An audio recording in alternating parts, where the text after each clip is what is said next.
북파공작원이었던 저는 지금까지 61년 동안 이 이야기를 아무에게도 하지 않았습니다. 하지만 오늘 제 손자 민호가 그 시계를 발견한 순간 모든 것을 말해야 할 때가 왔다는 걸 깨달았어요. 할아버지, 이 시계 정말 신기해요. 민호가 제 작업대 서랍 깊숙한 곳에서 그 회중시계를 꺼내 들었을 때 제 심장이 멈춰버리는 줄 알았습니다. 61년 전 그 시계를 마지막으로 본 이후 저는 단 한 번도 그것을 꺼내본 적이 없었거든요. 이상한 글자들이 새겨져 있네요. 할아버지가 직접 새기신 건가요? 민호는 시계 뒷면의 작은 글씨들을 손가락으로 따라가며 물었습니다. 그 글씨들은 누가 봐도 그저 의미 없는 기호처럼 보였을 겁니다. 하지만 저는 알고 있었죠. 그것이 북한으로 들어가는 통로의 위치를 나타내는 암호라는 것을. 민호야, 잠시 앉아보거라. 저는 손자를 의자에 앉혔습니다. 제 목소리가 떨리고 있다는 걸 느꼈어요. 85년을 살면서 이렇게 떨려본 적은 몇 번 없었습니다. 1962년 38선을 넘던 그날 밤, 그리고 오늘. 할아버지, 무슨 일이세요? 얼굴이 안 좋아 보이는데. 민호는 걱정스러운 표정으로 제 손을 잡았습니다. 그 따뜻한 손길이 저를 현실로 돌아오게 했어요. 이 아이는 제가 살아가는 이유 중 하나였으니까요. 저는 시계점 문을 닫고 영업 종료 팻말을 걸었습니다. 평소보다 2시간이나 이른 시간이었지만 오늘은 특별한 날이었어요. 65년 만에 진실을 말하는 날이었으니까요. 민호야, 할아버지가 너에게 해줄 이야기가 있단다. 하지만 이 이야기를 듣고 나면 너는 할아버지를 다른 사람으로 볼지도 모르겠다. 할아버지가 뭘 하셨든 상관없어요. 할아버지는 제가 가장 존경하는 분이에요. 민호의 순수한 눈빛을 보니 가슴이 아팠습니다. 이 아이가 저의 과거를 알게 되면 과연 같은 말을 할 수 있을까요? 저는 시계를 천천히 손바닥 위에 올려놓았습니다. 그 차가운 금속의 감촉이 제 기억을 61년 전으로 데려갔어요. 20살의 김정수, 대한민국을 위해 목숨을 걸고 북한 땅을 밟았던 그 청년의 기억을. 이 시계는 1961년에 내가 받은 것이야. 중앙정보부에서 주었지. 중앙정보부요? 민호의 눈이 커졌습니다. 역사학도인 그 아이에게 중앙정보부는 교과서에서나 보던 단어였을 테니까요. 그때 나는 20살이었어. 지금의 너보다 5살 어렸지. 하지만 나라를 위해 무엇이든 할 수 있다고 생각했다. 그래서 저는 잠시 말을 멈췄습니다. 이제 돌이킬 수 없는 지점에 와 있었어요. 한마디만 더 하면 61년간 지켜온 침묵이 깨지는 거였으니까요. 할아버지, 천천히 말씀하세요. 민호가 제 손을 꼭 잡아주었습니다. 그 순간 저는 결심했어요. 이 아이만큼은 진실을 알 자격이 있다고. 그래서 나는 북파공작원이 되었다. 시계점 안에 정적이 흘렀습니다. 시계들의 째깍거리는 소리만이 그 정적을 깨뜨렸어요. 민호는 몇 초 동안 아무 말도 하지 못했습니다. 북파공작원이요? 그럼 할아버지가 북한에. 그래. 김정수가 아닌 다른 이름으로. 저는 시계 뒷면의 암호를 가리켰습니다. 그 작은 기호들 하나하나가 제 젊은 시절의 증거였어요. 이 암호는 내가 넘어간 통로의 위치를 나타내는 거다. 강원도 철원 근처의 한 계곡이었지. 지금도 그곳을 정확히 기억하고 있어. 민호는 시계를 들여다보며 고개를 끄덕였습니다. 그 아이의 얼굴에는 놀라움과 호기심, 그리고 약간의 두려움이 섞여 있었어요. 할아버지, 그럼 북한에서 뭘 하셨어요? 그건 내일 이야기해 주마. 오늘은 여기까지만 하자. 저는 시계를 다시 서랍에 넣으려 했지만 민호가 제 손을 막았습니다. 할아버지, 이제 숨기지 마세요. 저도 할 권리가 있어요. 그 순간 저는 젊은 시절의 제 모습을 민호에게서 봤습니다. 진실을 향한 열망, 두려움을 이겨내려는 의지. 그래서 결심했어요. 모든 것을 말하기로. 알겠다, 민호야. 하지만 이야기가 길어. 그리고 쉽지 않은 이야기야. 괜찮아요, 할아버지. 저는 준비됐어요. 민호의 단호한 대답을 들으며 저는 61년 전 그 가을밤을 떠올렸습니다. 38선을 넘기 직전 박신재 소령이 제게 했던 마지막 말을. 김정수, 이번 임무는 내 인생을 바꿀 것이다. 각오는 되었나? 그때 저는 주저없이 대답했었죠. 예, 각오되어 있습니다. 하지만 지금 생각해보니 진짜 각오해야 했던 건 따로 있었어요. 평생 그 무게를 짊어지고 살아갈 각오 말입니다. 다음날 아침 민호는 일찍부터 시계점에 나타났습니다. 평소보다 1시간이나 빨랐어요. 그 아이의 얼굴에는 밤새 잠을 못 잔 흔적이 역력했죠. 할아버지, 밤새 생각해봤는데요. 정말 궁금해서 잠이 안 왔어요. 저는 커피를 2잔 끓였습니다. 긴 이야기를 시작하기 전에 마음의 준비가 필요했거든요. 민호야, 1961년 가을을 기억해 보려니 머리가 아프다. 하지만 어제 시작한 이야기는 끝까지 해야겠지. 그때의 저를 떠올려 보면 정말 어렸습니다. 20살이었으니까요. 하지만 그때는 어른이 된 것 같았어요. 나라를 위해 무엇이든 할 수 있다고 생각했으니까요. 1961년 9월 15일이었다. 내가 중앙정보부에 처음 발을 들여놓은 날 말이야. 그날 아침 저는 부산에서 기차를 타고 서울로 올라왔어요. 손에는 낡은 가방 하나뿐이었죠. 그 가방 안에는 옷가지, 엿벌과 어머니가 싸주신 도시락이 들어있었습니다. 왜 할아버지를 선발했을까요? 그것도 우연이었어. 당시 부산대학교에서 역사학을 공부하고 있었는데 교수님이 추천하셨거든. 김 교수님이었습니다. 일제강점기부터 독립운동에 참여하셨던 분이죠. 어느 날 저를 따로 부르시더니 이렇게 말씀하셨어요. 정수야, 너에게 나라를 위해 일할 기회가 있다. 근데 많이 위험한 일일 수도 있다. 하지만 조국을 위한 일이기도 하지. 그때 저는 주저하지 않았습니다. 교수님, 무엇이든 하겠습니다. 서울역에서 내려서 택시를 탔는데 택시기사가 중앙정보부 건물 앞에서 저를 내려주더니 이상한 표정을 지었어요. 아마 20살짜리 시골 청년이 그런 곳에 간다는 게 신기했나 봅니다. 건물이 어땠어요? 지금 생각해보니 그리 크지 않았어. 하지만 그때는 정말 무서웠다. 경비병들이 총을 들고 서 있었거든. 1층 접수대에서 제 이름을 말하니 젊은 장교가 나와서 저를 3층으로 안내했습니다.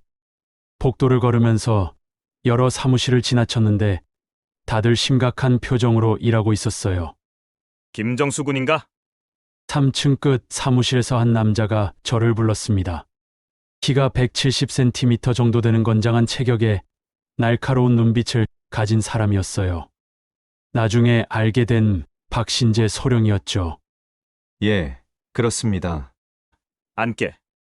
차 한잔 하겠나? 박신재 소령은 생각보다 친절했습니다. 하지만 그 친절함 뒤에 뭔가 차가운 것이 숨어 있다는 걸 느낄 수 있었어요. 김 교수께서 자네를 추천하셨다. 성적도 우수하고 체력도 좋다고 하더군. 감사합니다. 하지만 우리가 하는 일은 대학 공부와는 다르다. 목숨을 걸어야 하는 일이야. 그 순간 제 등에 식은땀이 흘렀습니다. 막연히 나라를 위한 일이라고 생각했는데 구체적으로 무엇인지는 몰랐거든요. 자네가 할 일은 북한에 들어가는 것이다. 북한에요. 그렇다. 적진 깊숙이 침투해서 정보를 수집하고 작전을 수행해야 하는 거다. 저는 잠시 말을 못했습니다. 북한에 들어간다는 것, 그것은 상상도 못했던 일이었어요. 무서운가? 박신재 소령이 제 표정을 보며 물었습니다. 무섭습니다. 하지만 할 수 있습니다. 좋다. 하지만 일단 집에 가서 생각해보게. 이 일은 한번 시작하면 돌이킬 수 없네. 그날 밤 여관에서 잠을 못 잤어요. 창밖으로 서울의 밤 풍경이 보였는데 몇 달 후에는 이 모든 것을 떠나야 한다는 생각이 들었죠. 할아버지는 왜 하기로 결심하셨어요? 민호의 질문에 저는 잠시 생각에 잠겼습니다. 왜였을까요? 애국심, 모험심, 아니면 단순한 젊음의 패기였을까요? 그때는 단순했어. 나라가 위험하니까 내가 도와야 한다고 생각했지. 분단된 조국을 통일시키는데 도움이 될 거라고 믿었고, 다음날 아침 저는 다시 중앙정보부를 찾았습니다. 박신재 소령은 제 얼굴만 보고도 답을 알았나 봅니다. 결심했나? 예, 하겠습니다. 좋다. 그럼 오늘부터 김정수는 죽는다. 네, 북파공작원이 되려면 기존의 신분을 버려야 해. 김정수는 훈련 중 사고로 죽었다고 발표될 거야. 그 순간 제 가슴이 철렁했습니다. 부모님은 어떻게 될까요? 친구들은, 대학은? 가족들에게는 어떻게? 비밀이야. 작전이 끝나면 다시 살아날 수 있지만 그때까지는 죽은 사람으로 살아야 한다. 박신재 소령은 서류 뭉치를 제 앞에 놓았습니다. 훈련은 6개월이다. 체력, 무술, 사격, 폭파, 통신, 그리고 위장술을 배울 거야. 제 손이 떨렸습니다. 서류에 사인을 하는 순간 정말로 김정수는 죽는 것 같았어요.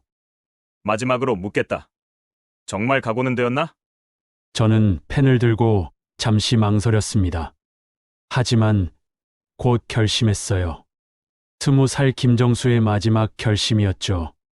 예, 각오되어 있습니다. 서류에 지장을 찍는 서류 작업을 마치자 박신재 소령이 미소를 지었습니다. 그 미소가 따뜻한지 차가운지는 지금도 모르겠어요. 좋다. 내일부터 강원도 춘천에 있는 훈련소에 가게 될 거다. 6개월 후에 다시 만나자. 그날 오후 저는 마지막으로 부산에 전화를 걸었습니다. 어머니의 목소리를 들으니 눈물이 났어요. 어머니, 저 잘 지내고 있어요. 걱정 마세요. 그래. 몸 조심하고 공부 열심히 해라. 어머니는 제가 곧 죽을 거라는 걸 모르셨죠. 아니, 정확히는 김정수가 사라질 거라는 거려. 할아버지, 민호가 제 손을 잡았습니다. 제가 눈물을 흘리고 있었나 봅니다. 괜찮다. 옛날 일이야. 하지만 그때부터 내 인생이 완전히 바뀌었지. 시계 소리가 정오를 알렸습니다. 점심시간이었지만 우리는 둘 다 배고픔을 느끼지 못했어요. 65년 전의 그 무거운 결심이 지금도 제 어깨를 누르고 있었으니까요. 할아버지, 훈련은 어땠어요? 민호가 궁금해하며 물었습니다. 이틀째 이어지는 저희 고백에 그 아이는 완전히 빠져들어 있었어요. 훈련, 지옥이었지. 1962년 3월 6개월간의 훈련을 마친 저는 완전히 다른 사람이 되어 있었습니다. 체중은 10kg이나 빠졌고 몸에는 상처투성이었어요. 하지만 그 어떤 상황에서도 살아남을 수 있는 기술들을 배웠죠. 타격, 격투, 폭파, 통신, 그리고 가장 중요한 위장술까지. 하루에 18시간씩 훈련했어. 박신재 소령이 다시 저를 불렀을 때 저는 이미 김정수가 아니었습니다. 코드명 철수가 된 북파공작원이었죠. 이제 진짜 임무를 시작한다. 준비됐나? 예, 준비됐습니다. 하지만 실제로는 준비가 안 되어 있었어요. 훈련장에서 아무리 연습해도 진짜 적지는 달랐으니까요. 1962년 4월 3일 밤 철원 지역으로 침투한다. 임무는 개성 인근의 북한군 부대 배치 상황을 파악하는 것이다. 박신재 소령은 지도를 펼쳐놓고 설명했습니다. 38선 근처의 험한 산길이 빨간 선으로 표시되어 있었어요. 동행자가 있다. 코드명 영호, 너보다 2살 많은 선배야. 영호 형은 이미 2번의 북파 경험이 있는 베테랑이었습니다. 첫 만남에서부터 범상치 않은 기운이 느껴졌어요. 저 임무인가? 예, 그렇습니다. 긴장하지 마. 하지만 방심해서도 안 돼. 북한 땅에서는 한순간의 실수가 죽음이거든. 출발 전날 밤 저는 잠이 오지 않았습니다. 어머니 생각, 친구들 생각이 계속 났어요.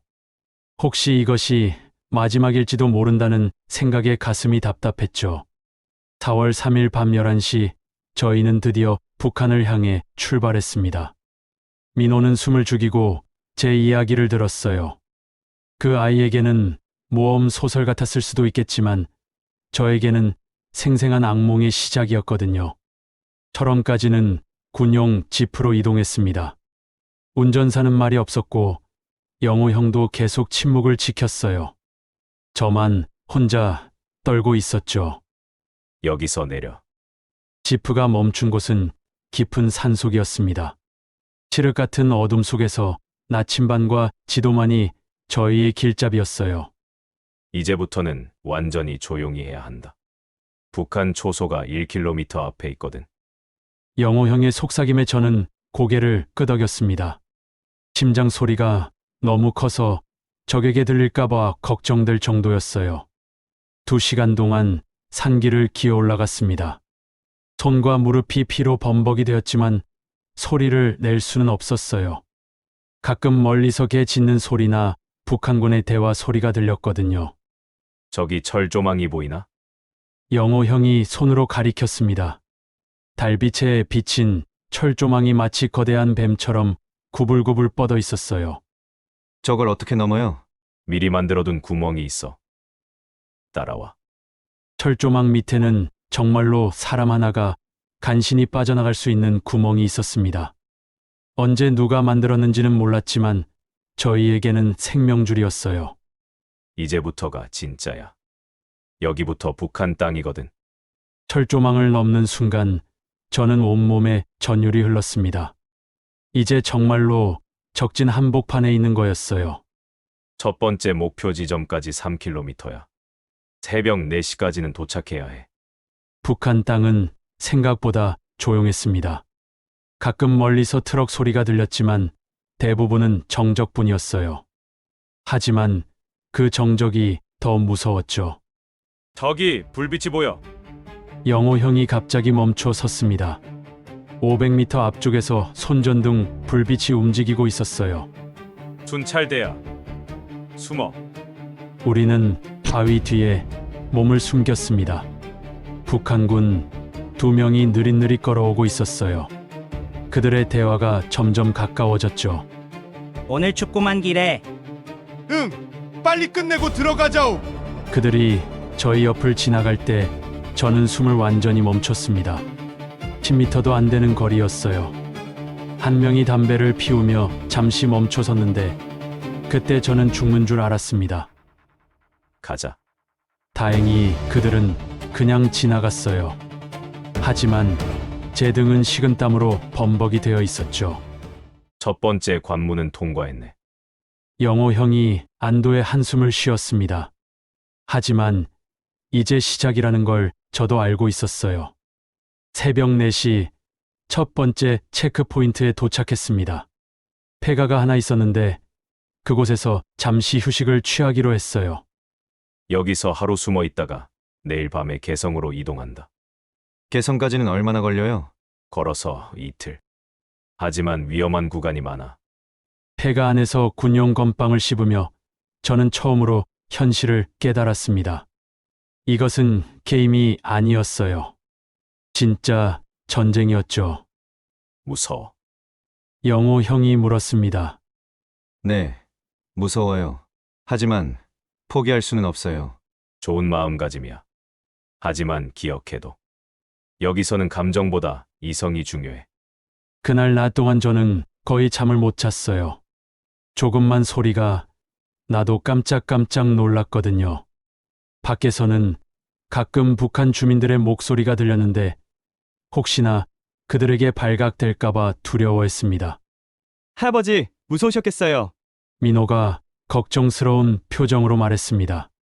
무서웠지. 하지만 그때는 젊었으니까 할 수 있었어. 지금이라면 절대 못했을 거야. 해가 지고 2번째 밤이 시작되었습니다.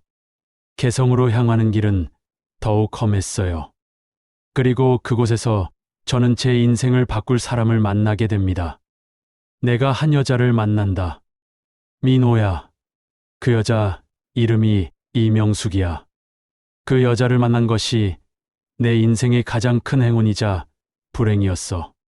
시계점 밖으로 석양이 지고 있었습니다. 하루가 또 끝나가고 있었지만 60여 년 전 그 밤의 기억은 여전히 선명했어요. 할아버지, 이명숙은 어떤 사람이었어요? 민호의 질문에 저는 잠시 망설였습니다. 영숙의 이야기는 제가 가장 하기 힘든 부분이었거든요. 사랑과 배신, 그리고 선택이 얽힌 복잡한 이야기였으니까요. 영숙 씨는 제가 만난 사람 중에 가장 아름다운 여자였어. 하지만 동시에 가장 위험한 사람이기도 했지. 1962년 4월 5일 밤 개성 외곽에 도착했을 때 저는 완전히 지쳐 있었습니다. 이틀 동안 거의 잠을 못 잤고 긴장 때문에 식은땀을 계속 흘렸거든요. 접선 장소는 개성시장 근처 찻집이야. 영호 형이 지도를 보며 설명했습니다. 접선 책의 암호는 봄꽃이 일찍 피었네야. 답은 올해는 날씨가 따뜻해서야. 절대 잊으면 안 돼. 알겠습니다. 하지만 마음속으로는 떨리고 있었어요. 처음 북한 사람과 직접 접촉하는 거였으니까요. 개성시장은 생각보다 활기찼습니다. 비록 밤늦은 시간이었지만 여전히 사람들이 오가고 있었어요.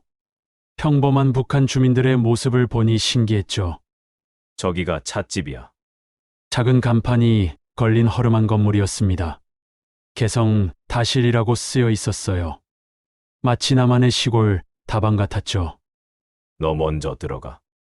나는 10분 후에 갈게. 저는 심호흡을 한번 하고 찻집 문을 열었습니다. 희미한 전구 불빛 아래 몇 개의 테이블이 놓여 있었어요. 손님은 3명 정도 있었는데 모두 조용히 차를 마시고 있었죠. 어서 오세요. 카운터에서 한 여자가 인사했습니다. 20살 정도로 보이는 단아한 미인이었어요. 하지만 그 순간에는 그냥 찻집 직원인 줄 알았죠. 차 한 잔 주세요. 네, 잠시만요. 저는 구석자리에 앉아서 다른 손님들을 관찰했습니다. 누가 접선책일까 궁금했거든요. 아마 중년 남자일 거라고 생각했어요. 차 나왔습니다. 그 여자가 찻잔을 가져다 주며 작은 목소리로 말했습니다. 손님, 봄꽃이 일찍 피었네요. 제 심장이 멈춰버리는 줄 알았습니다. 접선책이 이 아름다운 여자라고요? 네. 올해는 날씨가 따뜻해서요. 암호를 답하고 나니 그 여자가 미소를 지었습니다. 그 미소가 너무 아름다워서 잠시 정신을 잃을 뻔했어요. 저는 명숙이에요. 리명숙이죠. 저는 철수입니다. 물론 가명이었죠. 하지만 그 순간부터 저는 정말로 철수가 된 것 같았어요. 같이 오신 분은 어디에 계세요? 곧 올 겁니다. 영숙은 제 옆자리에 앉았습니다. 은은한 좋은 향기가 났어요. 처음이시죠? 긴장하지 마세요. 어떻게 알았어요? 표정에 다 써 있어요. 저도 처음에는 많이 무서웠거든요. 영숙의 목소리는 따뜻했습니다. 적진 한복판에서 만난 따뜻함이었어요. 이 일을 한 지 오래됐어요? 2년 정도요. 아버지가 남한에 계시거든요. 그때 영호 형이 들어왔습니다. 영숙을 보더니 놀라는 표정을 지었어요. 명숙 동지군요. 오랜만입니다. 영호 동지도 오랜만이에요. 두 사람이 아는 사이라는 걸 알고 조금 안심했습니다. 하지만 왜인지 모르게 질투심도 느꼈어요. 이번 임무는 뭔가요? 영숙이 작은 목소리로 물었습니다. 개성 인근 군부대 정보 수집이야. 안내해 줄 수 있나? 물론이죠. 하지만 조심해야 해요. 요즘 보안이 삼엄해졌거든요. 영숙은 찻집 안쪽으로 저희를 안내했습니다. 작은 방이 하나 있었는데 그곳에서 구체적인 계획을 세웠어요. 북한군 7사단이 이곳에 주둔하고 있어요. 영숙이 손으로 그린 지도를 보여주었습니다. 생각보다 정확하고 자세했어요. 병력은 약 3,000명, 주력 무기는 T-34 탱크 12대예요. 어떻게 그렇게 자세히 알아요? 제가 물으니 영숙이 잠시 망설였습니다. 제가 그쪽과 연결고리가 있어요. 그때는 그 말의 진짜 의미를 몰랐습니다. 단순히 정보원이 있다고 생각했죠. 3일 동안 조사한 후 철수해야 해. 영호 형이 계획을 정리했습니다. 숙소는 어떻게 하죠? 제가 준비해놨어요. 안전한 곳이에요. 명숙이 저희를 안내한 곳은 개성 외곽의 작은 농가였습니다. 할머니 혼자 사시는 집이었어요. 이분들은 우리 편이야. 할머니는 말이 없었지만 따뜻한 밥과 찌개를 차려주셨습니다. 며칠 만에 먹는 제대로 된 식사였어요. 명숙 동지, 위험하지 않나요? 저녁을 먹으며 제가 걱정스럽게 물었습니다. 위험하죠. 하지만 필요한 일이에요. 왜 이 일을 하세요? 영숙이 잠시 생각하더니 대답했습니다. 통일이 되면 아버지를 만날 수 있어요. 그게 제 꿈이에요. 그 순간 저는 명숙에게 강하게 끌렸습니다. 같은 꿈을 가진 사람이었거든요. 그날 밤 명숙과 함께 개성 시내를 돌아다니며 정찰했습니다. 달빛 아래 걷는 그 여자의 모습이 너무 아름다웠어요. 설수 씨, 고향이 어디예요? 부산입니다. 명숙 씨는요? 원래는 서울이었어요. 전쟁 때 헤어졌죠. 우리는 점점 가까워졌습니다. 임무보다 명숙과의 대화가 더 중요해진 거예요. 언젠가 서울에 같이 가볼까요? 제가 말하자 명숙이 쓸쓸하게 웃었습니다.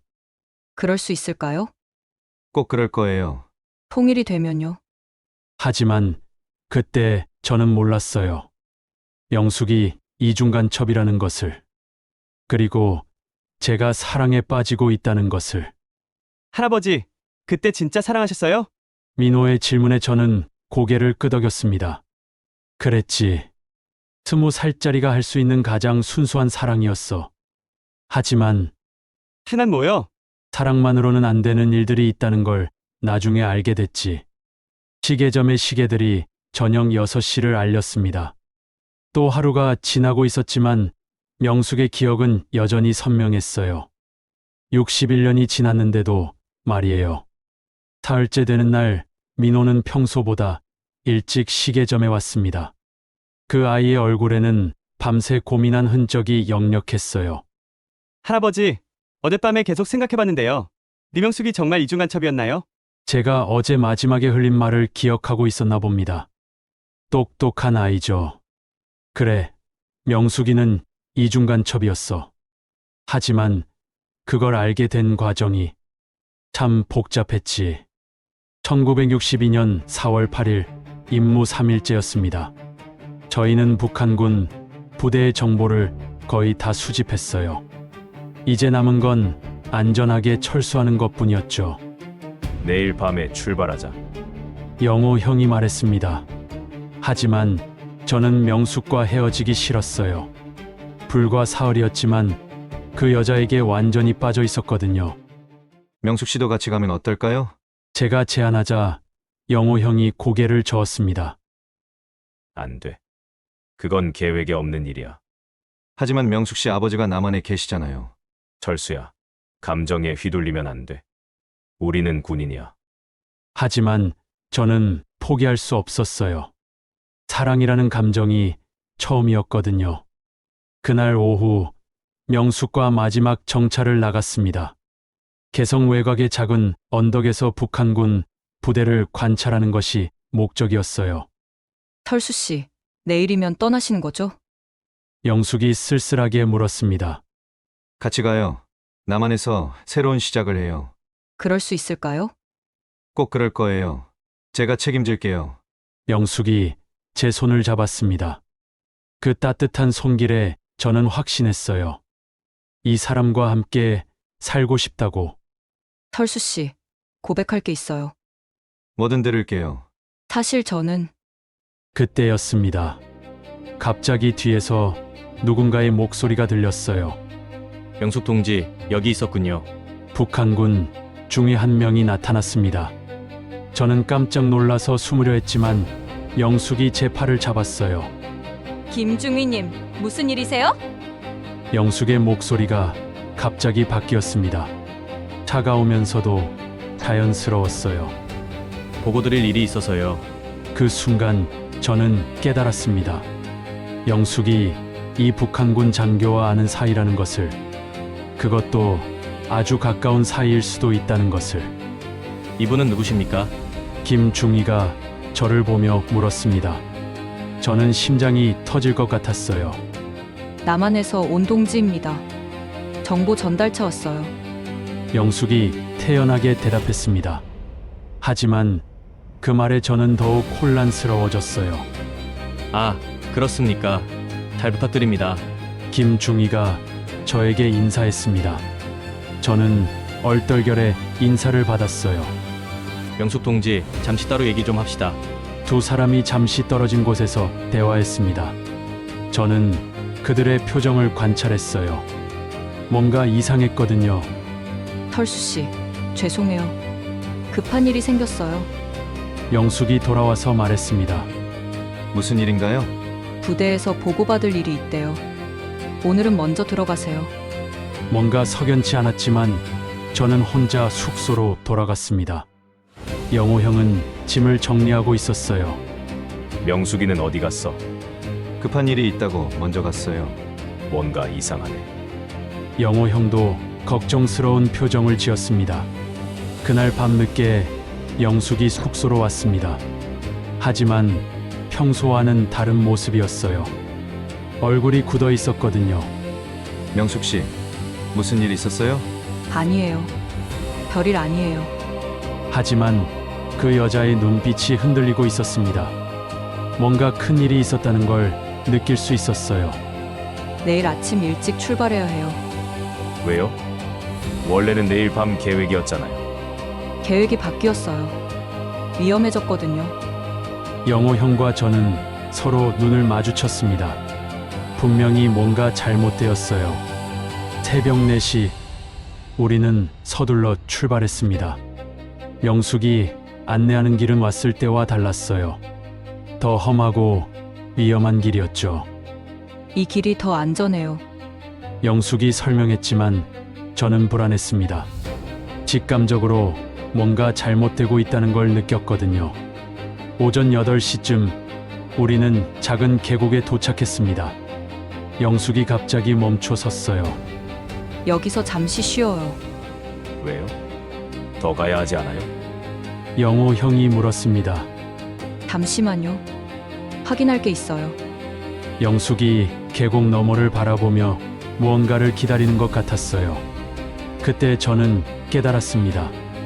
명숙 씨, 혹시 제가 말하려는 순간 계곡 너머에서 북한군들이 나타났습니다. 20명은 좋게 되어 보였어요. 명숙이, 너 뭘 한 거야? 영호 형이 소리쳤습니다. 미안해요. 저도 어쩔 수 없었어요. 영숙의 눈에 눈물이 고였습니다. 하지만 이미 늦었어요. 손을 들어라. 북한군 장교가 소리쳤습니다. 우리는 완전히 포위되었어요. 그 순간 저는 모든 걸 이해했습니다. 영숙이 처음부터 함정이었다는 것을, 우리를 유인하기 위한 미끼였다는 것을. 명숙 씨, 왜 그랬어요? 제가 절망적으로 물었습니다. 털수 씨, 정말 미안해요. 저도 철수 씨에게 마음이 있었어요. 그 말이 진짜인지 거짓인지는 지금도 모르겠습니다. 하지만 그 순간 제 마음은 완전히 무너졌어요. 도망쳐! 영훈이 갑자기 소리치며 수류탄을 터뜨렸습니다. 폭발과 함께 총소리가 울렸어요. 할아버지, 민호가 놀라서 제 팔을 잡았습니다. 제가 너무 흥분해서 말하고 있었나 봅니다. 괜찮다. 옛날 일이야. 하지만 괜찮지 않았어요. 61년이 지났는데도 그 배신감은 여전히 아팠거든요. 영우 형은 어떻게 됐어요? 그건 내일 이야기해 주마. 저는 더 이상 말할 수 없었습니다. 그날의 기억이 너무 생생해서 말이에요. 영숙의 눈물, 영호 형의 마지막 모습, 그리고 제가 느꼈던 배신감까지. 사랑과 임무 사이에서 저는 모든 것을 잃었습니다. 그리고 그 상처는 평생 아물지 않았어요. 나흘째 아침, 민호는 평소보다 조용했습니다.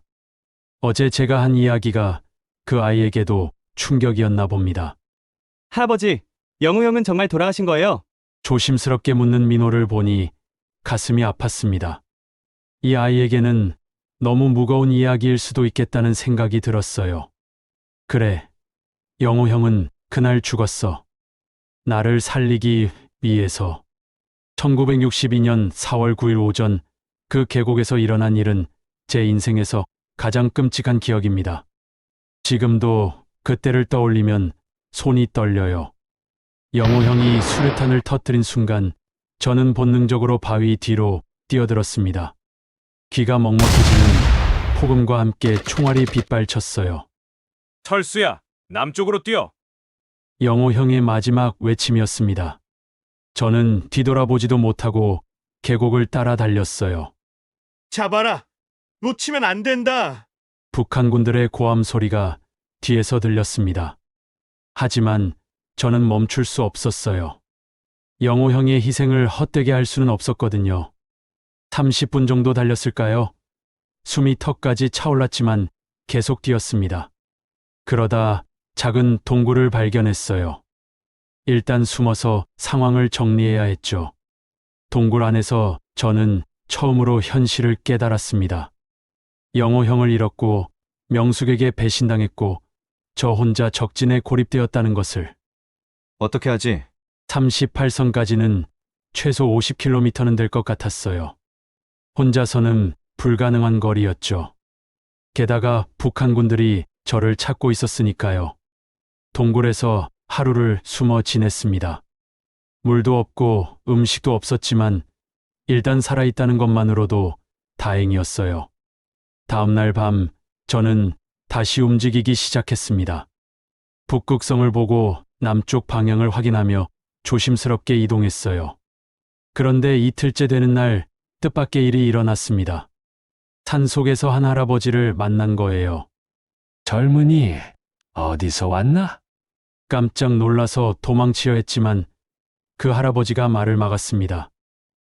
괜찮다. 나도 남한 사람이야. 네, 6.25 때 피난 못 가고 여기 남은 사람이지. 자네도 남한에서 왔지? 저는 잠시 망설였지만 진실을 말했습니다. 어차피 혼자서는 살아남기 어려웠거든요. 정말 고생이 많았겠구나. 할아버지는 저를 자신의 은신처로 데려갔습니다. 깊은 산속에 있는 작은 오두막이었어요. 여기서 며칠 쉬어가거라. 몸을 추스른 다음에 내가 길을 알려주마. 정말 감사합니다.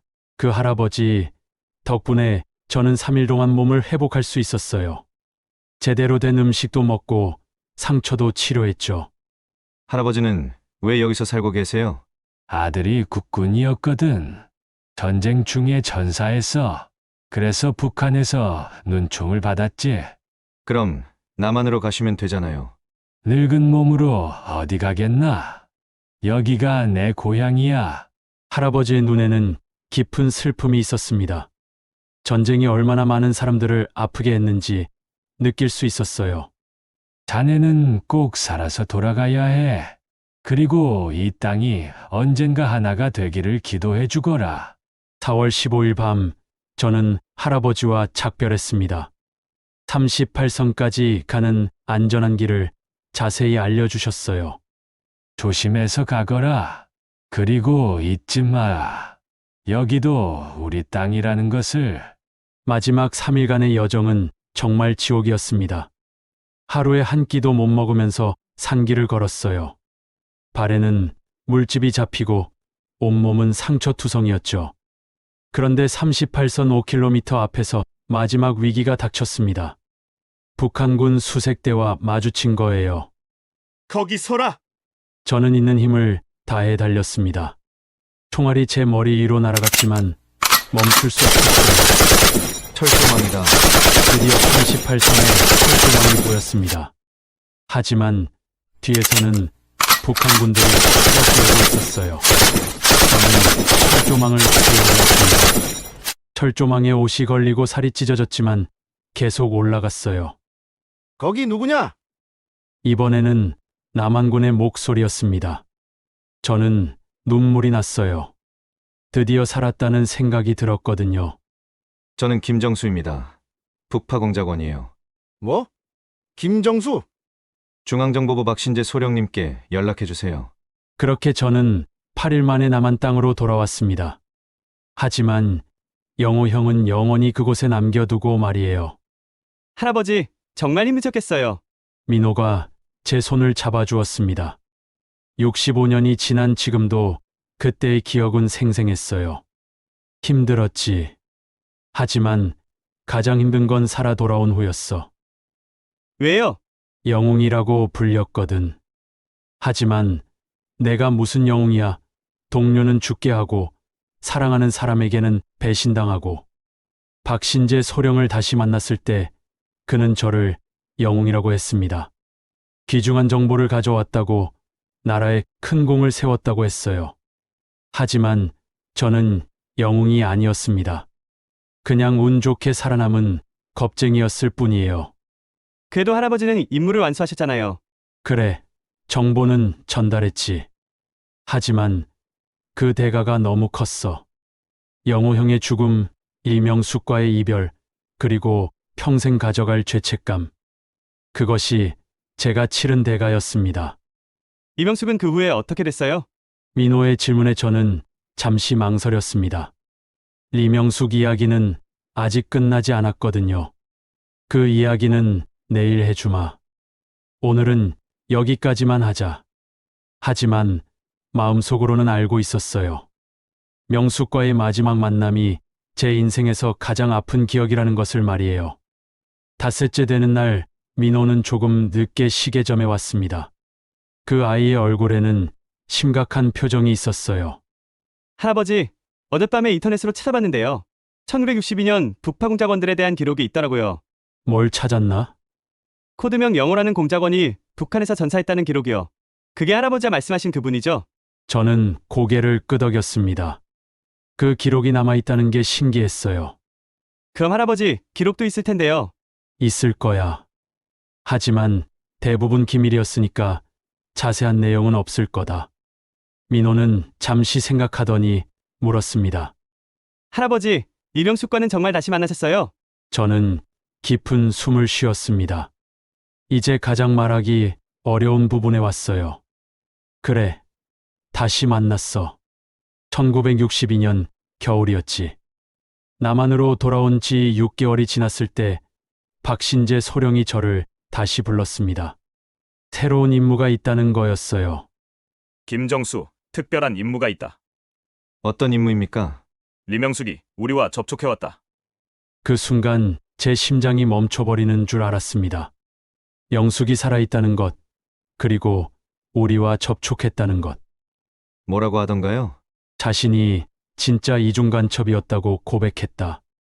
그리고 이제 정말로 우리 편이 되고 싶다고 했어. 저는 믿을 수 없었어요. 명숙이 다시 거짓말을 하는 건 아닐까요? 믿을 수 있습니까? 그건 자네가 판단해야 할 일이야. 그래서 자네를 부른 거거든. 박신재 소령은 편지 한 통을 제게 주었습니다. 명숙이 자네에게 쓴 편지야. 읽어보게. 편지를 펼치는 제 손이 떨렸습니다. 명숙의 글씨였어요. 분명히 철수 씨에게 정말 미안해요. 저는 처음부터 북한의 이중 간첩이었어요. 하지만 철수 씨를 만나면서 마음이 바뀌었어요. 진정으로 사랑하게 되었거든요. 이제 모든 걸 버리고 당신에게 가고 싶어요. 한 번만 더 기회를 주세요. 12월 20일 밤, 개성 외곽 우리가 처음 만났던 그 언덕에서 기다릴게요. 명숙 올림. 편지를 읽고 나니 눈물이 났습니다. 그 여자를 향한 분노와 그리움이 동시에 밀려왔어요. 어떻게 하겠나? 박신재 소령이 물었습니다. 함정일 수도 있잖아요. 그럴 수도 있지. 하지만 만약 진짜라면 우리는 북한 내부의 귀중한 정보원을 얻는 거야. 저는 고민했습니다. 영숙을 다시 만나고 싶었지만 동시에 두려웠어요. 또 다시 배신당할까봐. 가겠습니다. 결국 저는 그렇게 결정했습니다. 사랑인지 미련인지는 몰랐지만 그 여자를 만나야 했어요. 1962년 12월 20일 밤 저는 다시 38선을 넘었습니다. 이번에는 혼자였어요. 8개월 전과 같은 길이었지만 마음은 완전히 달랐죠. 개성 외곽 언덕에 도착했을 때 명숙이 이미 와 있었습니다. 달빛 아래 서 있는 그 여자를 보니 심장이 뛰었어요. 철수 씨, 영숙이 제게 달려와서 안겼습니다. 8개월 만에 재회였어요. 정말 미안해요. 정말로 죄송해요. 영숙은 제 품에서 울었습니다. 진짜 눈물인지 가짜 눈물인지는 알 수 없었지만 따뜻했어요. 왜 그랬어요? 왜 우리를 배신했어요? 어쩔 수 없었어요. 아버지가 인질로 잡혀 있었거든요. 아버지가요? 네, 남한에 있다고 했지만 거짓말이었어요. 북한에서 반역자로 몰려서 감옥에 있었어요. 영숙의 이야기를 들으니 조금 이해가 되었습니다. 가족을 구하기 위해서였다는 것을. 그럼 지금은 돌아가셨어요. 그래서 이제 자유로워졌어요. 영숙은 제 손을 잡았습니다. 이제 정말로 당신과 함께 가고 싶어요. 남한에서 새로운 시작을 하고 싶어요. 저는 잠시 망설였습니다. 정말 믿어도 될까요? 철수 씨, 저를 믿어주세요. 이번에는 진심이에요. 어떻게 믿을 수 있어요? 영호 형은 죽었어요. 당신 때문에. 영숙의 얼굴이 일그러졌습니다. 그것만은 정말 미안해요. 저도 그럴 줄 몰랐어요. 몰랐다고요? 함정인 줄 몰랐다고요? 제 목소리가 높아졌습니다. 8개월 동안 쌓인 분노가 폭발한 거예요. 알았어요. 하지만 선택의 여지가 없었어요. 아버지가 죽을 상황이었거든요. 저는 영숙에게서 몸을 떼었습니다. 분노와 실망, 그리고 여전한 사랑이 뒤섞여 있었어요. 이제 어떻게 하고 싶어요? 남한으로 가고 싶어요. 당신과 함께 그럼 정보를 줘야 해요. 북한의 정보를. 줄 수 있어요. 제가 알고 있는 모든 것을. 저는 고민했습니다. 영숙을 믿고 함께 갈 것인가, 아니면 혼자 돌아갈 것인가. 철수 씨, 제발요. 마지막 기회예요. 영숙이 제 손을 꼭 잡았습니다. 그 손이 차가웠어요. 좋아요. 하지만 조건이 있어요. 뭐든지 할게요. 정보를 먼저 주세요. 그리고 나서 남한으로 함께 가요. 알겠어요. 영숙은 가방에서 서류들을 꺼냈습니다. 북한군의 배치도, 무기 현황, 지휘부 명단까지 있었어요. 정말 귀중한 자료네요. 저도 목숨을 걸고 가져온 거예요. 저는 서류들을 확인했습니다. 진짜였어요. 이런 정보를 가짜로 만들 수는 없었거든요. 이제 가요. 네, 우리는 함께 38선을 향해 걸었습니다. 하지만 제 마음은 복잡했어요. 정말 믿어도 될까요? 그리고 명숙 씨도 머릿속에 생각이 많은 표정이었습니다. 그러다가 명숙 씨가 갑자기 멈춰섰습니다. 그리고 울먹거리며 말했어요. 철수 씨, 사랑해요. 영숙이 갑자기 고백했습니다. 저도 아직도 사랑해요. 그것은 진심이었어요. 배신당했지만 여전히 그 여자를 사랑하고 있었거든요. 하지만 38선까지 1km를 남겨둔 지점에서 명숙이 갑자기 멈춰 섰습니다. 철수 씨, 저는 여기까지만 가요. 왜요? 저는 북한에 남을 거예요. 뭐라고요? 저는 깜짝 놀랐습니다. 분명히 함께 가겠다고 했잖아요. 미안해요. 저는 결국 이곳 사람이에요. 이곳이 제 고향이고요. 그럼 왜 정보를 줬어요? 전쟁이 끝나기를 바라서요. 더 이상 사람들이 죽지 않기를 바라서요. 영숙은 제 볼에 마지막 키스를 했습니다. 행복하세요, 철수 씨. 그리고 저를 잊어주세요. 그렇게 명숙은 어둠 속으로 사라졌습니다. 저는 혼자서 38선을 넘었어요. 할아버지, 민호가 제 어깨를 두드렸습니다. 제가 울고 있었나 봅니다. 그게 마지막이었어요. 다시는 만나지 못했어. 65년이 지났지만 그 밤의 기억은 여전히 아팠습니다. 사랑하는 사람과의 마지막 이별이었거든요. 엿새째 되는 날 민호는 꽃다발을 들고 왔습니다. 작은 국화꽃들이었어요. 할아버지, 이거 영호 할아버지한테 바치려고 가져왔어요. 영호 형에게. 네, 할아버지 이야기를 들으니까 그분한테도 감사하고 싶어졌어요. 민호의 순수한 마음씨에 저는 뭉클했습니다. 65년 만에 누군가가 영호 형을 기억해 주는 거였으니까요. 고맙다, 민호야. 영호 형도 기뻐할 거야. 저는 그 꽃다발을 받아서 시계점 한편에 놓았습니다. 영호 형의 사진은 없었지만 마음으로 추도할 수 있었어요. 할아버지, 그 후에는 어떻게 되셨어요? 영숙과 헤어진 후 그때부터 진짜 지옥이 시작됐지. 1962년 1월 저는 박신재 소령에게 명숙이 준 정보를 전달했습니다. 그 정보는 정말 귀중한 것이었어요. 북한의 군사 기밀이 상세히 들어 있었거든요. 대단한 성과다, 김정수. 박신재 소령은 만족스러워했습니다. 이 정보로 우리는 북한의 군사력을 정확히 파악할 수 있게 됐어. 다행입니다. 하지만 저는 기쁘지 않았어요. 그 정보의 대가가 너무 컸거든요. 영호 형의 목숨, 그리고 명숙과의 이별까지. 자네는 이제 영웅이야. 국가에서 훈장을 줄 거다. 훈장은 사양하겠습니다. 왜? 이건 큰 영광이야.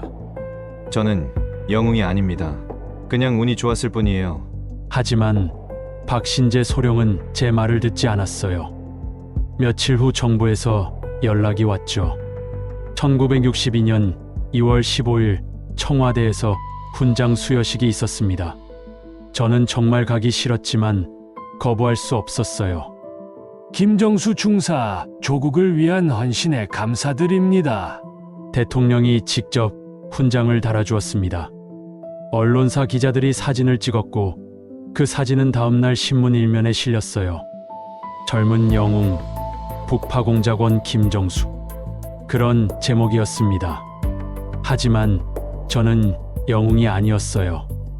동료를 죽게 하고 돌아온 겁쟁이였을 뿐이죠. 훈장 수여식 후에 언론 인터뷰가 있었습니다. 북한에서 가장 힘들었던 순간이 언제였습니까? 기자가 물었습니다. 저는 대답할 수 없었어요. 명숙과 헤어지던 그 순간이라고 할 수는 없었거든요. 매 순간이 힘들었습니다. 동료를 잃었다고 들었는데요. 네, 훌륭한 분이었습니다. 저 때문에 희생하셨어요.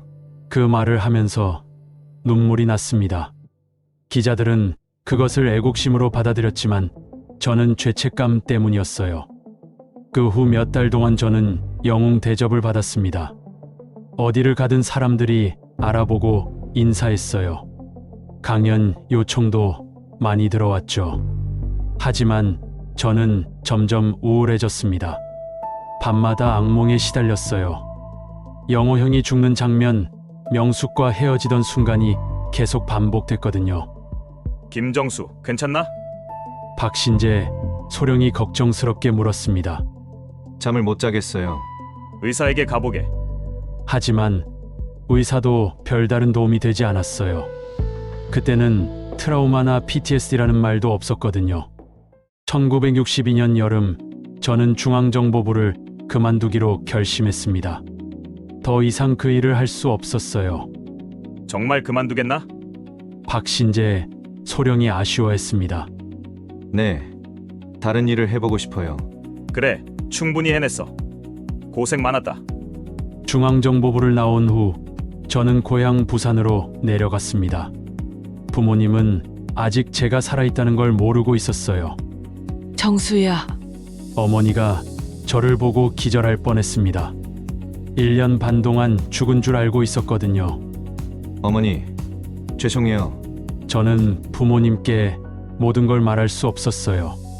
그냥 비밀 임무를 수행했다고만 했죠. 아들아, 살아 돌아와서 고맙다. 아버지도 우셨습니다. 하지만 저는 진짜로 돌아온 게 아니라는 걸 알고 있었어요. 제 마음은 아직도 북한 어딘가에 남아 있었거든요. 부산에서 저는 시계 수리 기술을 배웠습니다.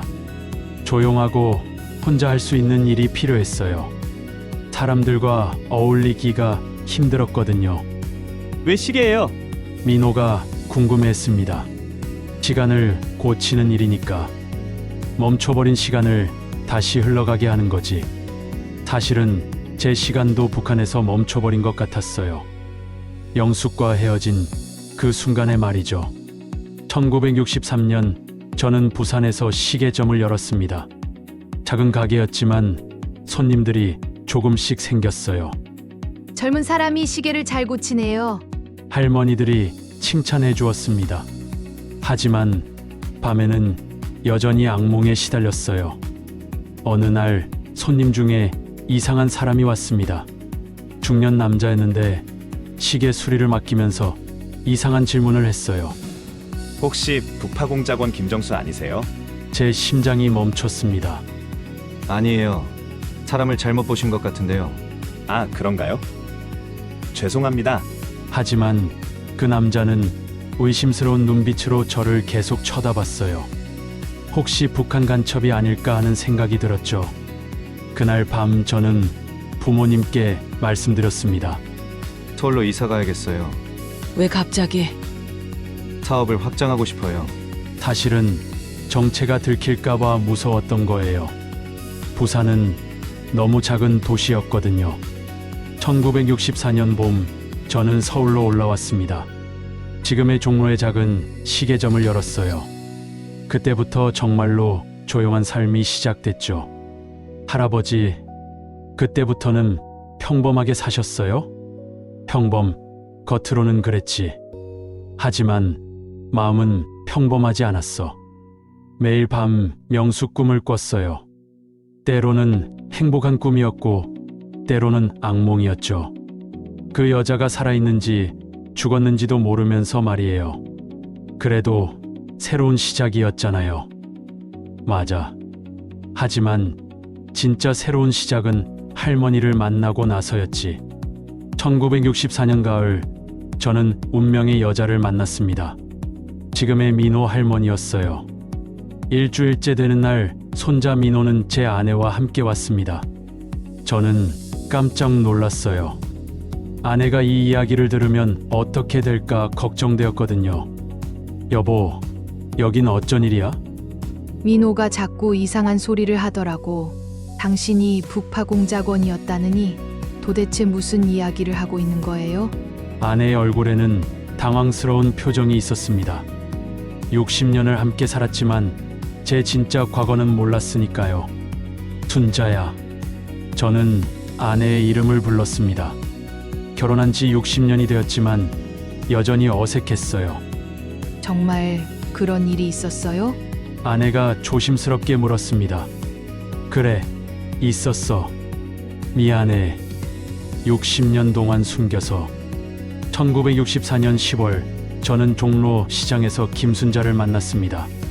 26살이었던 제가 29살이던 아내보다 어렸죠. 그날도 시계 부품을 사러 갔었어요. 순자는 시장에서 작은 반찬 가게를 하고 있었거든요. 시계 고치시는 분이죠? 순자가 먼저 말을 걸었습니다. 네, 맞습니다.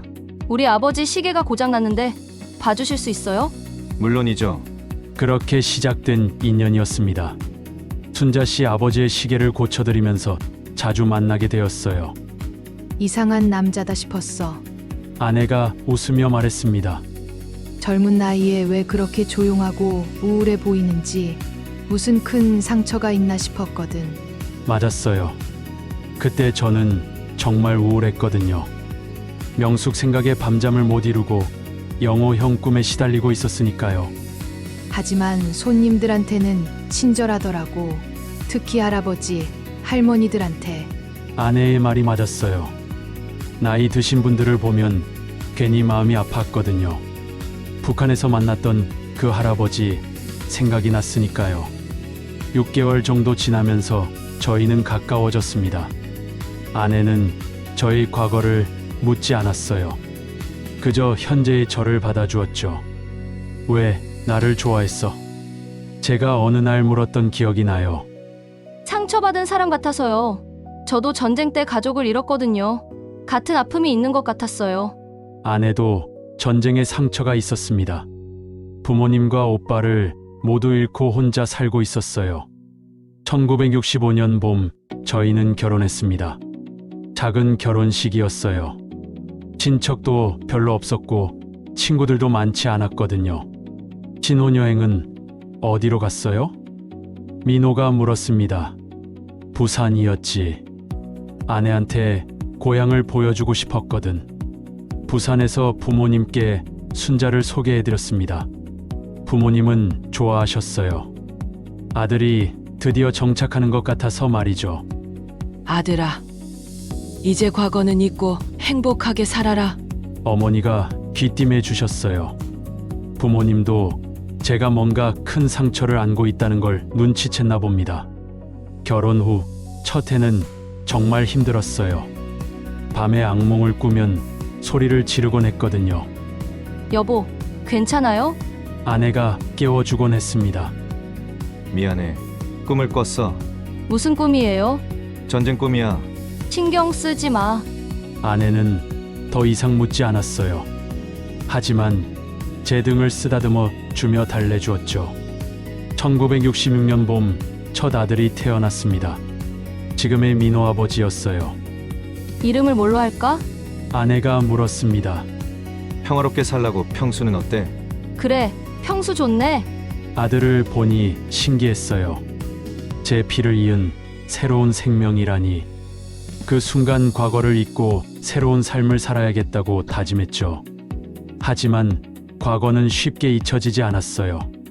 1970년대에 남북대화가 시작되면서 북한 관련 뉴스가 나올 때마다 가슴이 뛰었거든요.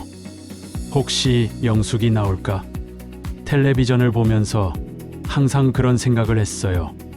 하지만 한 번도 그 여자를 볼 수는 없었죠. 1970년대 말 둘째 딸이 태어났습니다. 지금의 민호 고모였어요. 아이들이 자라면서 저는 조금씩 안정을 찾아갔습니다. 아빠, 어렸을 때 뭐 했어요? 아들이 커서 물어보곤 했어요. 공부했지. 너도 열심히 공부해서 훌륭한 사람이 되어야 한다. 항상 그렇게 대답했습니다. 진실을 말할 수는 없었거든요. 1980년대에는 사업이 번창했어요. 시계점이 유명해져서 손님들이 많이 찾았거든요. 경제적으로도 안정되었죠. 그래도 행복하셨죠? 민호가 물었습니다. 행복했어. 하지만 완전한 행복은 아니었지. 항상 뭔가 빠진 느낌이 있었거든. 1987년 이산가족 찾기 방송이 시작됐을 때 저는 며칠 동안 잠을 못 잤어요. 혹시 명숙이 나타날까 봐서였죠. 여보, 왜 그렇게 방송을 열심히 봐요? 아내가 이상하게 여겼습니다. 그냥 안쓰러워서. 하지만 진짜 이유는 명숙을 찾고 있었던 거예요. 61년이 지난 지금도 그 여자가 궁금했거든요.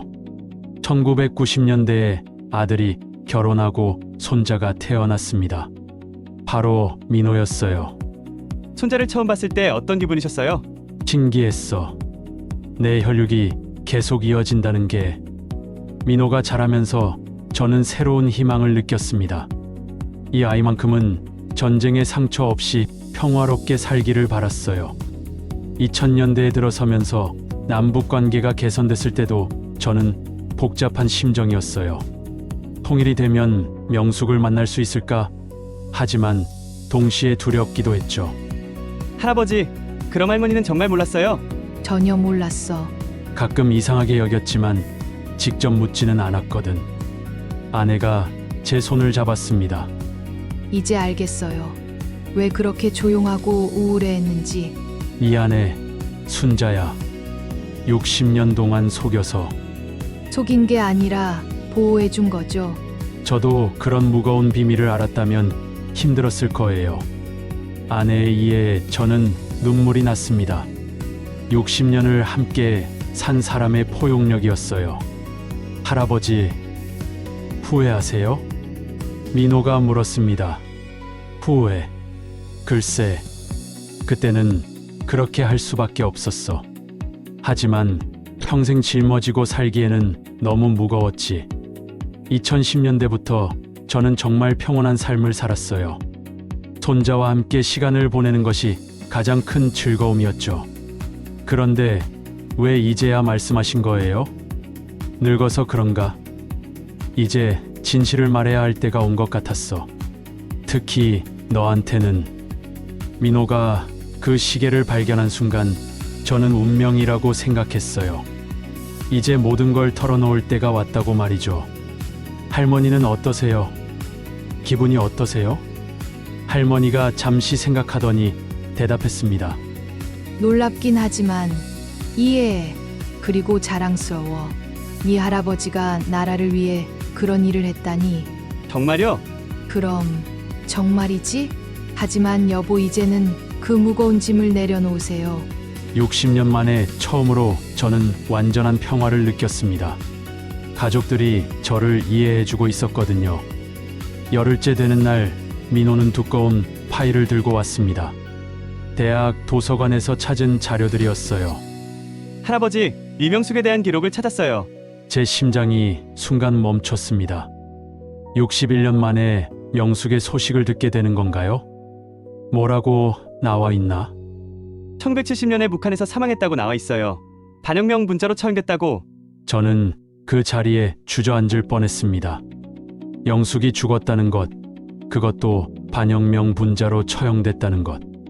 아마도 할아버지한테 정보를 넘긴 것 때문인 것 같아요. 민호의 말에 저는 더욱 충격을 받았어요. 영숙이 저 때문에 죽었다는 거였으니까요. 할아버지, 아내가 제 어깨를 감싸 안았습니다. 괜찮아요. 이제 진실을 알았으니 마음의 짐을 내려놓으세요. 하지만 저는 괜찮지 않았어요. 61년 동안 품고 있던 희망이 완전히 사라진 거였거든요. 할아버지, 영숙 할머니는 끝까지 할아버지를 지킨 거예요. 민호가 다른 자료를 보여주었습니다. 여기 보세요. 1962년 12월 이후 북한에서 난파 간첩들이 대거 건벌했다고 나와 있어요. 하지만 할아버지에 대한 정보는 일체 누설되지 않았대요. 그 말을 듣고 저는 깨달았습니다. 영숙이 마지막까지 저를 보호해줬다는 것을. 그 여자는 정말로 저를 사랑했나 봅니다. 눈물이 흘렀어요. 61년 만에 흘리는 명숙을 위한 눈물이었습니다. 할아버지, 이제 모든 걸 털어놓으세요. 더 이상 혼자 짊어지지 마세요. 민호가 제 손을 잡았습니다. 그 따뜻한 손길이 저에게 용기를 주었어요. 알겠다. 이제 정말로 모든 걸 말하마. 저는 그동안 숨겨왔던 마지막 비밀들을 털어놓기 시작했습니다. 사실 1970년대에도 한 번 더 연락이 왔었어. 누구한테요? 중앙정보부에서. 또 다른 임무를 제안했거든. 1975년이었습니다.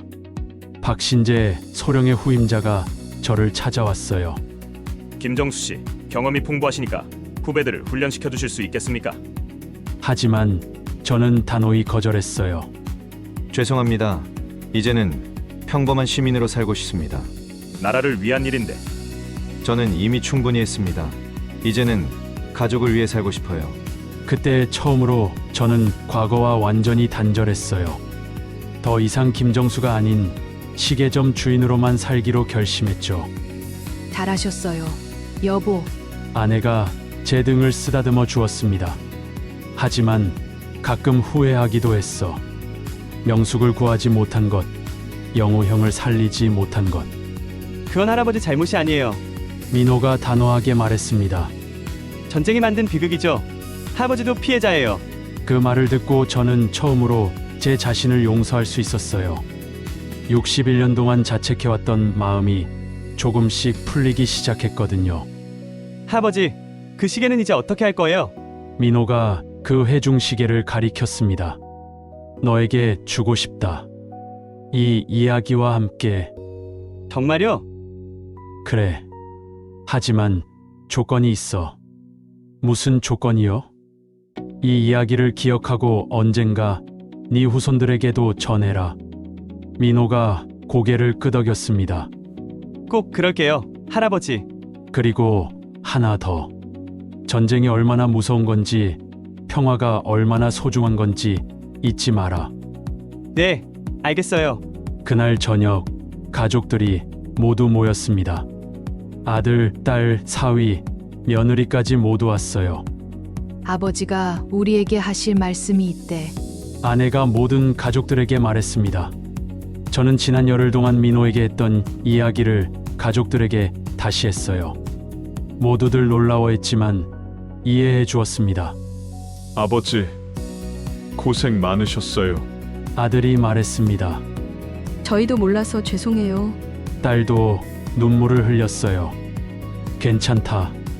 이제 다 지난 일이야. 하지만 정말로 지난 일이 된 건 그날 밤이었어요. 61년 만에 처음으로 악몽 없이 잠을 잘 수 있었거든요. 다음날 아침 저는 시계점에 특별한 손님을 맞았습니다. 한국전쟁기념관의 연구원이었어요. 김정수 선생님의 이야기를 기록으로 남기고 싶습니다. 왜요? 역사의 증언자이시니까요. 구세에 전해야 할 귀중한 이야기입니다. 저는 잠시 고민했습니다.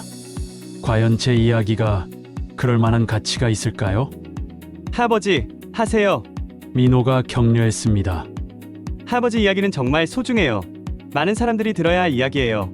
그렇게 저는 공식적으로 제 이야기를 증언하기 시작했어요. 책으로도 나오고 다큐멘터리로도 만들어졌죠. 하지만 가장 중요한 건 가족들과의 화해였어요. 61년 동안 숨겨왔던 비밀을 털어놓고 나니 진짜 가족이 된 것 같았거든요. 할아버지, 이제 정말 후회 없으세요? 민호가 물었습니다. 후회. 이제는 없어. 모든 걸 말했으니까. 명숙 할머니도 용서하셨어요? 용서라. 그 여자도 어쩔 수 없는 상황이었을 거야. 이제는 이해해. 그날 오후 저는 혼자서 한강공원에 갔습니다. 영숙을 위한 마지막 인사를 하고 싶었거든요. 영숙아, 이제야 진실을 알았어. 너도 나만큼 힘들었겠구나. 강물을 바라보며 혼자 중얼거렸어요. 고마웠어. 마지막까지 나를 지켜줘서. 바람이 불어왔어요. 마치 영숙의 대답 같았죠. 집으로 돌아가는 길에 저는 꽃집에 들렀습니다. 국화꽃 한 다발을 샀어요. 이건 뭐예요? 아내가 물었습니다. 영호 형과 명숙이를 위한 거야. 이제 진짜로 보내줄 때가 됐어. 그날 밤 가족들과 함께 작은 추도식을 했습니다. 영호 형과 명숙을 위한 마지막 인사였어요. 할아버지, 이제 정말 평안하세요? 민호가 물었습니다. 그래, 이제야 진짜 평안해. 61년 만에 처음으로 저는 완전한 평화를 느꼈습니다. 진실을 말하고 용서하고 용서받았으니까요. 할아버지, 사랑해요. 민호가 안아주었습니다. 나도 사랑한다, 민호야. 그리고 고맙다. 네가 있어서 내가 마음의 짐을 덜었어. 그 시계는 이제 민호의 것이 되었습니다. 하지만 그 안에 담긴 이야기는 우리 가족 모두의 것이 되었어요. 85년을 살면서 가장 무거웠던 짐을 내려놓은 날, 저는 진짜 자유로워졌습니다. 그리고 깨달았어요. 진실을 말하는 것이 얼마나 소중한지를. 이제 저에게 남은 시간이 얼마나 될지 모르지만 후회는 없습니다. 모든 걸 말했으니까요. 그리고 이 이야기가 후세에 전해져서 전쟁의 아픔을 기억하고 평화의 소중함을 깨닫는 데 도움이 되기를 바랍니다. 김정수의 이야기, 아니, 저의 이야기는 이제 끝이 났습니다. 하지만 진짜 이야기는 이제부터 시작일지도 모르겠어요. 진실과 화해, 그리고 평화를 향한 새로운 이야기 말입니다. 이후 이야기. 몇 달 후, 민호는 할아버지의 이야기를 바탕으로 졸업 논문을 썼습니다. 제목은 분단시대의 개인사 한북파공작원의 증언이었어요. 그 논문은 훌륭한 평가를 받았고 나중에 책으로도 출간되었습니다. 김정수 할아버지는 2024년 봄 86세의 나이로 평안히 세상을 떠났습니다. 마지막까지 손자의 손을 잡고 있었어요. 그의 장례식에는 많은 사람들이 왔습니다.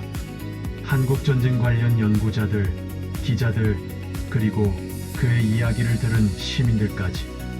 그 회중식에는 지금도 민호가 소중히 간직하고 있습니다.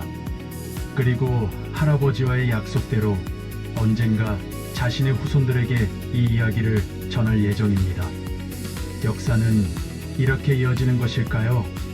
한 사람의 기억에서 시작되어 가족을 거쳐 그리고 많은 사람들에게 전해지면서 김정수의 이야기는 끝났지만 그가 남긴 교훈은 계속 살아있을 것입니다. 전쟁의 상처를 기억하되 미움은 버리고 평화의 소중함을 깨달으며 진실을 말할 용기를 가지는 것. 그것이 김정수가 85년의 삶을 통해 우리에게 남긴 마지막 메시지였습니다. 이야기가 재미있으셨다면 구독, 좋아요, 알림 설정까지 부탁드립니다. 여러분의 관심이 큰 힘이 됩니다.